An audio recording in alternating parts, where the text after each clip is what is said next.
మెదక్ వెళ్దాం. మెదక్లో మా ప్రతినిధి సునీల్ లైవ్ లో అందుబాటులో ఉన్నారు. ఈ నెల 16, 17 తేదీలో బీజేపీ అభ్యర్థులను ప్రకటించే ఛాన్స్ ఉన్నట్లయితే వార్తలు గట్టిగా వినిపిస్తున్న పరిస్థితి కనిపిస్తుంది.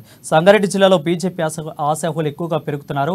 సో ఈ నేపథ్యంలో కొంత ఉత్కంఠ అయితే పెరుగుతోంది. ఎవరికి టికెట్ వస్తుంది, ఎవరికి రాదు అనేది కొంత ఆసక్తి నెలకొంది. ఒక్కొక్క కాన్స్టిట్యూన్సీకి వచ్చి దాదాపు 2 నుంచి 4 వరకు పోటీ చేస్తారన్న ఆసక్తి అయితే వాళ్ళకి కనిపిస్తూ ఉంది. పేర్లు కూడా గట్టిగా వినిపిస్తుంది. దీని మీద మరింత అప్డేట్స్ మా ప్రతినిధి సునీల్ లైవ్ లో అందుబాటులో ఉన్నారు. సునీల్, చెప్పండి.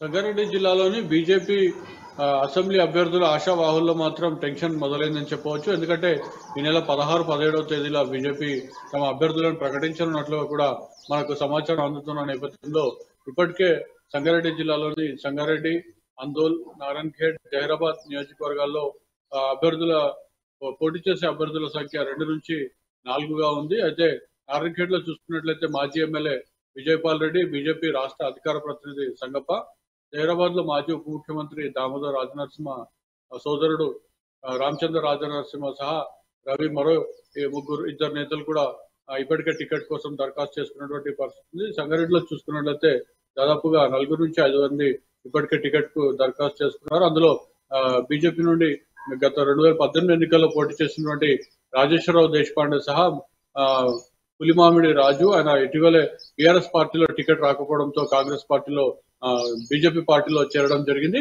అదేవిధంగా ఓదేలు మాణిక్రావు ఈయన బీజేపీ జిల్లా ఉపాధ్యక్షులుగా ఉన్నారు, బీజేపీ సీనియర్ నాయకులుగా ఉన్నారు. ఈయన మీ ముగ్గురు సహా మరో ఇద్దరు కూడా దరఖాస్తు చేసుకున్నటువంటి పరిస్థితి. అందులో చూసుకున్నట్లయితే సినీ హాస్య నటుడు మాజీ మంత్రి బాబుమోహన్ సహా మాజీ జెడ్పీ చైర్మన్ కాంగ్రెస్ పార్టీలో టికెట్ రాకపోవడంతో బీజేపీలో చేరినటువంటి మాజీ జెడ్పీ చైర్మన్ బాలయ్య టికెట్ కోసం పోటీ పడుతున్నటువంటి పరిస్థితి ఉంది. ఈ విధంగా జిల్లాలో అసెంబ్లీ నియోజకవర్గాలు చూసుకున్నట్లయితే ఆశావాహుల్లో టెన్షన్ మొదలైంది.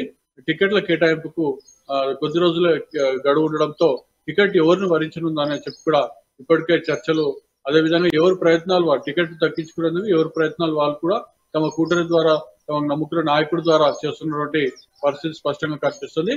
అయితే 2018 ఎన్నికల్లో ఇంత పోటీ లేదు బీజేపీకి, కానీ ప్రస్తుతం మాత్రం బీజేపీకి కొంత గ్రాఫ్ పెరిగిన నేపథ్యంలో జిల్లాలో మాత్రం పోటీ చేసేందుకు ఆశావాహుల సంఖ్య అయితే ఎక్కువగా కనపడుతోంది.